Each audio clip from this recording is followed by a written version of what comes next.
नमस्कार मित्रों, हम अभी आप लोगों के समक्ष बहुत ही महत्वपूर्ण टॉपिक लेकर के आए हैं, मौलिक अधिकार। तो चलिए समझते हैं मौलिक अधिकार से संबंधित जानकारियाँ। जो मौलिक अधिकार क्या है, मौलिक अधिकार हमारे भारतीय संविधान के किस अनुच्छेद और किस भाग में है, मौलिक अधिकार में किन किन बातों की चर्चा की गई है।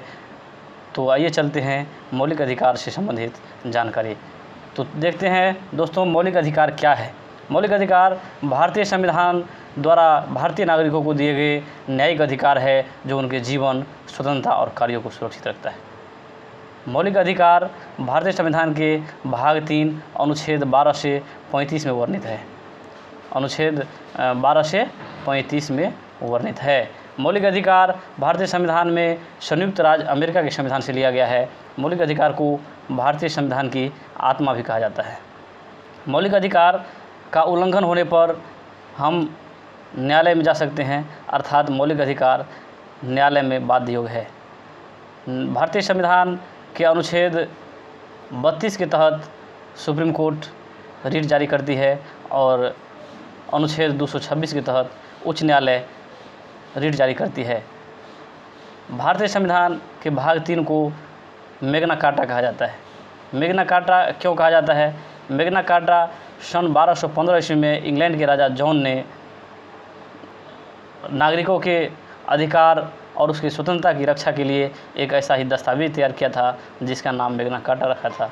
इसलिए भारतीय संविधान का अनुच्छेद 12 से 35 भाग 3 में जो उल्लेख है, उसमें भी नागरिकों के अधिकार और उसकी स्वतंत्रता की बात की गई है। इसलिए भारतीय संविधान के भाग 3 को मैग्ना कार्टा कहा जाता है। आगे देखते हैं, भारतीय संविधान में जो हमारे मौलिक अधिकार है अनुच्छेद 12 से 35 के बीच, इसमें कुछ परिस्थितियों में आपका मौलिक अधिकार समाप्ति हो सकता है। तो मौलिक अधिकार किन परिस्थिति में समाप्त होती है? यदि अपने देश में आपात की स्थिति आ गई, आपातकाल लग जाता है, तो आपातकाल की स्थिति में राष्ट्रपति के पास अधिकार है कि आपके अनुच्छेद 20 और 21 को छोड़ करके, अनुच्छेद 20 और 21 में क्या है हम आपको आगे बताएंगे। अनुच्छेद 20 और 21 को छोड़ करके बाकी सभी अधिकारों का निलंबन हो जाता है। ठीक, तो भारतीय संविधान में वर्तमान में 6 प्रकार के मौलिक अधिकार हैं, जो इस प्रकार है: समानता का अधिकार, स्वतंत्रता का अधिकार, शोषण के विरुद्ध अधिकार, धार्मिक स्वतंत्रता का अधिकार, शिक्षा और संस्कृति का अधिकार और संवैधानिक उपचारों का अधिकार। तो आगे चलते हैं, इन सब के बारे में हम जानकारी लेंगे। समानता का अधिकार अनुच्छेद 14 से 18 के बीच में है। समानता का अधिकार अनुच्छेद 14 से 18 के बीच में है। और स्वतंत्रता का अधिकार अनुच्छेद 19 से 22 में है। शोषण के विरुद्ध अधिकार अनुच्छेद 23 से 24 में है। धार्मिक स्वतंत्रता का अधिकार अनुच्छेद 25 से 28 में है। शिक्षा और संस्कृति का अधिकार अनुच्छेद 29 से 30 में है। और संवैधानिक उपचारों का अधिकार अनुच्छेद 32 में है। तो इसका हम विस्तृत जानकारी लेंगे। कानून का अनुच्छेद 14 में जो वर्णित है, जो कानून के समक्ष समानता का अधिकार, यानी कोई भी व्यक्ति कानून के समक्ष समान है, चाहे वो किसी भी जाति, धर्म, संप्रदाय का हो, सभी लोग कानून के समक्ष उनका अधिकार समान है। अनुच्छेद 14। अनुच्छेद 15 में है, धर्म, जाति, लिंग या जन्म स्थान के आधार पर उसके साथ भेदभाव नहीं किया जा सकता है। अर्थात भारतीय संविधान में वर्णित है कि आप किसी भी जाति, मजहब, धर्म या लिंग के आधार पर आप उसके साथ कोई भेदभाव नहीं कर सकते हैं। किस अनुच्छेद के तहत? अनुच्छेद 15। अनुच्छेद 16 में है, सरकारी सेवा यानी लोक नियोजन में आपके साथ कोई भेदभाव नहीं किया जाएगा, अवसर की समानता प्रदान की जाएगी, यानी सभी लोगों को अवसर की समानता दी जाएगी। कुछ कंडीशन में जो आरक्षण दिया जाता है वो अलग अलग कंडीशन है, बाकी सभी स्थितियों में आपको सरकारी सेवा में समान अधिकार प्रदान किया जाएगा। अनुच्छेद 17 में अस्पृश्यता का अंत, अर्थात आपके साथ छुआछूत नहीं किया जा सकता है। आप चाहे किसी भी जाति से हो, किसी भी धर्म से हो, आपके साथ कोई भेदभाव, छुआछूत नहीं किया जाएगा, अर्थात छूत-अछूत की समस्या समाप्त की जाती है। वैसे हमारे समाज में चलता है छुआछूत की भावना, लेकिन संवैधानिक रूप से ये वैध नहीं है। संवैधानिक रूप से हमारे संविधान में छुआछूत को समाप्त कर दिया गया है। अनुच्छेद 18 उपाधियों का अंत। उपाधियों का अंत अर्थात यदि आप किसी विदेशी नागरिकों से या विदेशी सरकारों के द्वारा यदि आपको कोई उपाधि प्रदान किया जाता है तो आप बिना राष्ट्रपति के अनुमति से आप कोई भी उपाधि प्राप्त नहीं कर सकते हैं। अनुच्छेद 18। अनुच्छेद 19 से 22 में स्वतंत्रता का अधिकार दिया गया है दोस्तों। अनुच्छेद 19 से 22 स्वतंत्रता का अधिकार में है। अनुच्छेद 19 में 6 प्रकार की स्वतंत्रता की बात की गई है, जो इस प्रकार है।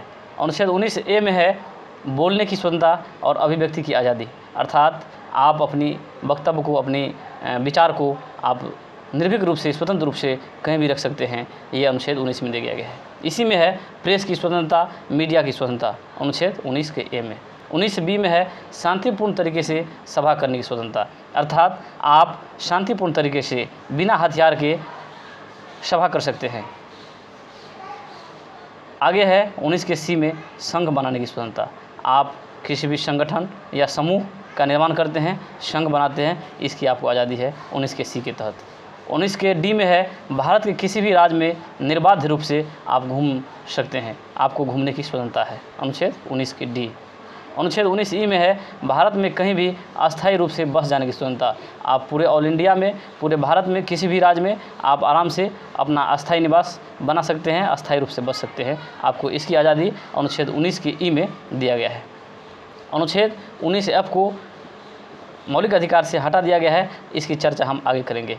अनुच्छेद 19G में है आप कोई भी व्यापार करने की स्वतंत्रता है, आपको कोई भी आप व्यापार कर सकते हैं, आप अपने जीविकोपार्जन के लिए आप कोई भी व्यापार कर सकते हैं, इसकी आज़ादी आपको अनुच्छेद 19G के तहत दिया गया है।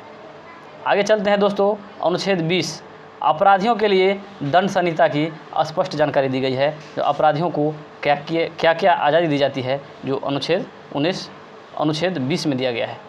अनुच्छेद 21 में है जीवन और व्यक्तिगत स्वतंत्रता का संरक्षण, यानी जीवन जीने का अधिकार और उसकी व्यक्तिगत जो स्वतंत्रता है उसकी आज़ादी अनुच्छेद 21 में दिया गया है। अनुच्छेद 21A में है 6 से 14 वर्ष की बच्चों को निःशुल्क और अनिवार्य शिक्षा, अर्थात 86वां संविधान संशोधन 2002 में ये 21E जोड़ा गया, जो 6 से 14 वर्ष के बच्चों को निःशुल्क और अनिवार्य शिक्षा देना आपका मौलिक अधिकार है। अनुच्छेद 22 में दिया गया है जो कुछ मामलों में गिरफ्तार और हिरासत के नियंत्रण की व्यवस्था, यानी गिरफ्तार किए जो कैदी है उसको क्या क्या अधिकार दिए गए हैं, इसकी व्याख्या अनुच्छेद 22 में वर्णित है। अब चलते हैं दोस्तों शोषण के विरुद्ध अधिकार, अनुच्छेद 23 से 24। 23-24 में शोषण के विरुद्ध अधिकार है। अनुच्छेद 23 में दिया गया है मानव तस्करी और जबरन श्रम को निषेध किया गया है, अर्थात मानव का आप व्यापार नहीं कर सकते हैं और जबरन किसी से मजदूरी नहीं करा सकते हैं, अनुच्छेद 23। अनुच्छेद 24 में है 14 वर्ष से कम उम्र के बच्चों को कारखानों में काम कराना वर्जित है, काम कराने पर प्रतिबंध है, यानी आप 14 वर्ष से कम उम्र के बच्चों को किसी भी कारखाना में या किसी भी चाय दुकान पे इस सब पे आप उससे काम नहीं करा सकते हैं, अनुच्छेद 24 के तहत। अनुच्छेद 25 से 28 में धार्मिक स्वतंत्रता का अधिकार दिया गया है, अर्थात अनुच्छेद 25 में है धर्म को मानने और उसे प्रचार करने की पूर्ण स्वतंत्रता है आपको। इसी के तहत सिख धर्म के लोग जो कृपान धारण करते हैं अनुच्छेद 25 में ही वर्णित है। अनुच्छेद 26 में दिया गया है धार्मिक संस्थाओं को चलाने की स्वतंत्रता, अर्थात आप कोई भी धार्मिक संस्था चला सकते हैं, अनुच्छेद 26। अनुच्छेद 27 में है धार्मिक करों से स्वतंत्रता, अर्थात यदि आप कोई भी धार्मिक अनुष्ठान करते हैं, मंदिर बनाते हैं, मस्जिद बनाते हैं या उसमें योगदान करते हैं तो आपको आपके अपने आय पे उसमें दान देते हैं उस पर कोई टैक्स नहीं लगेगा, टैक्स से मुक्त है, धार्मिक करों से स्वतंत्रता, अनुच्छेद 27। अनुच्छेद 28 में दिया गया है कुछ शैक्षणिक संस्थानों में धार्मिक शिक्षा दिया जा सकता है। अनुच्छेद 29 से 30 में है शिक्षा और संस्कृति का अधिकार।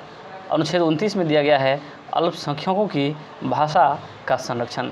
अल्पसंख्यक कहने का तात्पर्य हमारे देश में सिख, बौद्ध, जैन, ईसाई और मुस्लिम है, इन लोगों को अपनी भाषा का संरक्षण करने का अधिकार प्रदान किया गया है, अनुच्छेद 29 के तहत। अनुच्छेद 30 में दिया गया है वर्णित है जो शिक्षा संस्थानों की स्थापना और प्रबंधन का अल्पसंख्यकों का अधिकार, यानी अल्पसंख्यक को यह अधिकार है जो आप अपने लिए शैक्षणिक संस्थान खोल सकते हैं और उसका प्रबंधन कर सकते हैं, अनुच्छेद 30। संवैधानिक उपचारों का अधिकार अनुच्छेद 32 में दिया गया है। संवैधानिक उपचारों का अधिकार अनुच्छेद 32 में वर्णित है। इसे B.R. अम्बेडकर साहब ने भारतीय संविधान का आत्मा कहा था।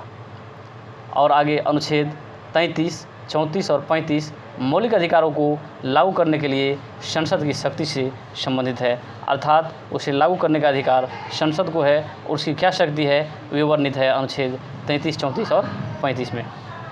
आगे आपको जो हम बताए थे इससे पहले, जो अनुच्छेद 19F को हटा दिया गया है, तो अनुच्छेद 19F और अनुच्छेद 31 में शामिल जो संपत्ति का अधिकार था वो एक मौलिक अधिकार था। मौलिक अधिकार को भारतीय संविधान के 78वें संविधान संशोधन 44वें संविधान संशोधन 1978 के द्वारा इसे हटा करके एक कानूनी अधिकार बना दिया गया, जो संविधान के 300 क में जोड़ा गया।